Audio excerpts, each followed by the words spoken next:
Setelah itu belum nunggu. Dah.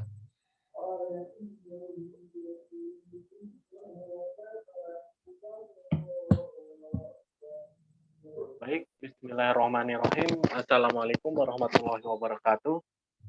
Selamat malam, salam sehat sejahtera untuk kita semua. Pada kesempatan kali ini, kami akan mempresentasikan tugas mata kuliah Manajemen Keuangan Internasional yang diampu oleh Ibu dosen Umbul Suryani.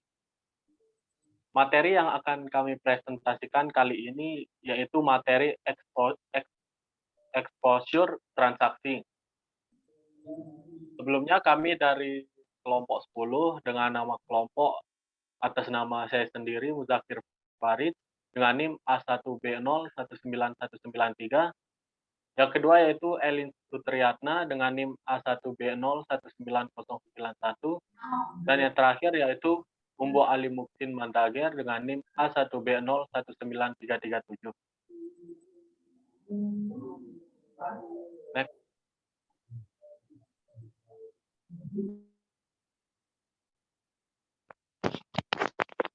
Next.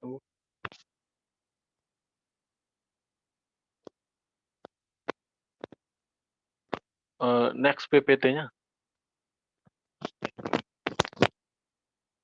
Baik, untuk pemateri pertama dipersilahkan. Assalamualaikum warahmatullahi wabarakatuh. Di sini saya akan menjelaskan sebagai pemateri pertama. Yang pertama yaitu pengertian exposure transaksi. Exposure transaksi atau exposure terjemahan adalah tingkat ketidakpastian bisnis yang terlibat dalam wajah perdagangan internasional. Secara khusus, exposure transaksi adalah risiko nilai tukar mata uang akan berfluktuasi setelah perusahaan telah melaksanakan kewajiban keuangan. Tingkat kerentanan yang tinggi terhadap pergeseran nilai tukar dapat menyebabkan kerugian modal yang besar bagi bisnis internasional ini. Selanjutnya,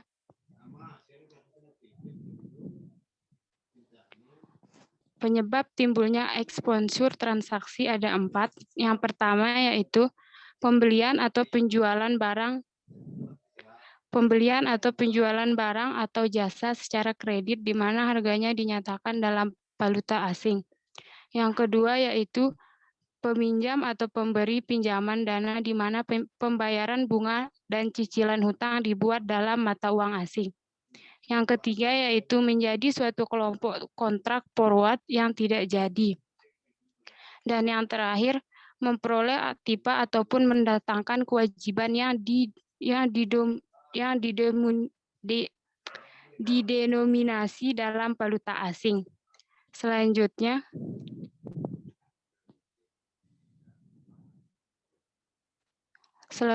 yaitu mengidentifikasi net transaksi exposure. Bila exposure transaksi ada, maka tugas utama perusahaan adalah ada 3, yaitu perusahaan harus mengidentifikasi derajat exposure transaksi. Perusahaan harus memutuskan apakah perlu atau tidak menghilangkan hedging exposure tersebut. Bila perusahaan memutuskan untuk melenyapkan sebagian atau seluruh exposure ini, perusahaan harus memilih teknik lindungi nilai yang tersedia. Sekian dari saya. Assalamualaikum warahmatullahi wabarakatuh.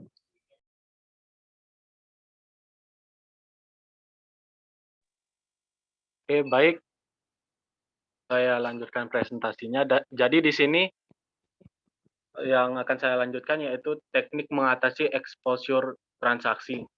Jadi exposure transaksi dapat diatasi dengan 2 cara, yaitu yang pertama dengan teknik kontraktual, yaitu dengan menggunakan hedging di pasar forward, future uang, dan opsi, termasuk berbagai persetujuan swap, baik berupa back-to-back loan, swap mata uang, maupun kredit swap. Yang kedua yaitu dengan menerapkan strategi operasi, termasuk di dalamnya lead dan lags dalam pembayaran dan penagihan. Oke, next. Jadi di sini yaitu teknik-teknik menghilangkan menghilangkan exposure transaksi. Bila perusahaan memutuskan untuk menghilangkan sebagian atau seluruh exposure transaksinya, teknik yang dapat digunakan adalah yang pertama yaitu forward market hedging, yaitu perusahaan yang berada dalam posisi long akan menjual falas forward, sementara perusahaan pada posisi short akan membeli forward tersebut. Dengan cara ini, perusahaan dapat mematok nilai dolar dari aliran kas falas. Yang kedua yaitu money market hedging. Melalui kegiatan meminjam dan sekaligus meminjam dalam dua mata uang berbeda dengan tujuan mengunci nilai dolar dari aliran kas falas di masa mendatang. Yang ketiga yaitu risk shifting, yaitu memindahkan risiko dapat dilakukan dengan mencoba mengekspor dalam mata uang yang menguat nilainya dan mengimpor dalam mata uang yang nilainya melemah. Yang keempat yaitu pricing decision, yaitu mengkonversi antara harga falas dan harga dolar dengan menggunakan kurs forward, bukan kurs spot. Bila harga dolar cukup tinggi, eksportir sebaiknya mengikuti dengan melakukan penjualan. Baliknya, bila harga dolar dalam impor cukup rendah, importer sebaiknya mengikuti dengan melakukan pembelian. Harga falas merupakan rata-rata tertimbang dengan dari kurs forward untuk peneruan pada tanggal tersebut. Yang kelima yaitu exposure netting, yaitu menghilangkan exposure dalam satu mata uang dengan exposure dalam mata uang yang sama atau mata uang yang lain. Sedemikian rupa sehingga laba rugi dalam kedua posisi mata uang akan dapat saling meniadakan exposure satu sama lain. Yang terakhir yaitu currency risk sharing, yaitu membagi risiko. Mata uang dapat dilakukan dengan mengembangkan kontrak customized (COC) yang melekat pada transaksi perdagangan. Kontrak ini berbentuk klausul penyesuaian harga di mana harga dasar disesuaikan untuk mencerminkan perubahan kurs tertentu. Baik, sekian dari saya. Terima kasih. Untuk pematerinya.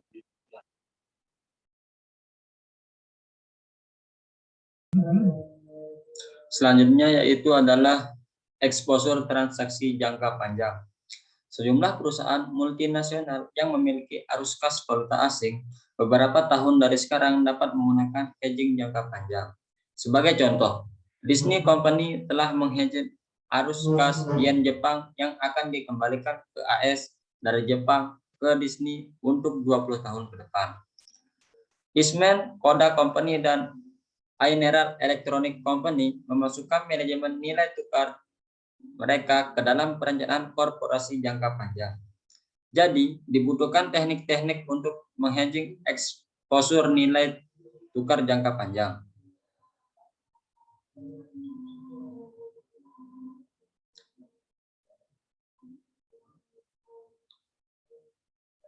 Strategi operasi.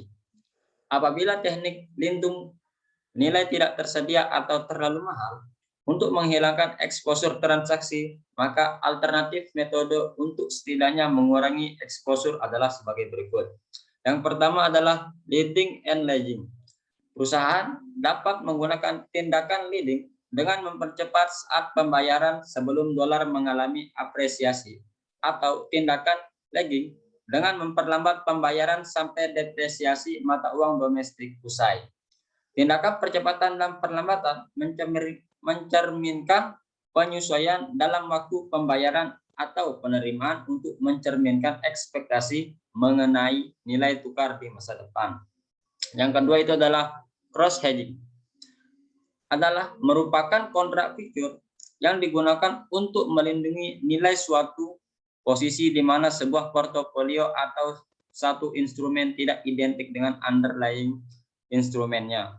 Yang ketiga adalah currency diversification, yakni menghindari mata uang berkorelasi positif. Yang keempat adalah reinforcing center, yakni pengelola semua exposure transaksi perdagangan oleh satu cabang. Contoh exposure transaksi di dunia nyata. Misalkan sebuah perusahaan yang berbasis di Amerika Serikat ingin membeli produk dari sebuah perusahaan di Jerman. Perusahaan Amerika setuju untuk menegosiasikan kesepakatan dan membayar barang menggunakan mata uang perusahaan Jerman yaitu euro. Asumsikan bahwa ketika perusahaan AS memulai proses negosiasi, nilai pertukaran euro dengan dolar adalah rasio 1:1,5. Nilai tukar ini setara dengan 1 euro yang setara dengan 1,5 dolar Amerika Serikat. Setelah kesepakatan selesai, penjualan mungkin tidak segera dilakukan. Sementara itu, nilai tukar bisa berubah sebelum penjualan bersifat final. Risiko perubahan ini adalah eksposur transaksi.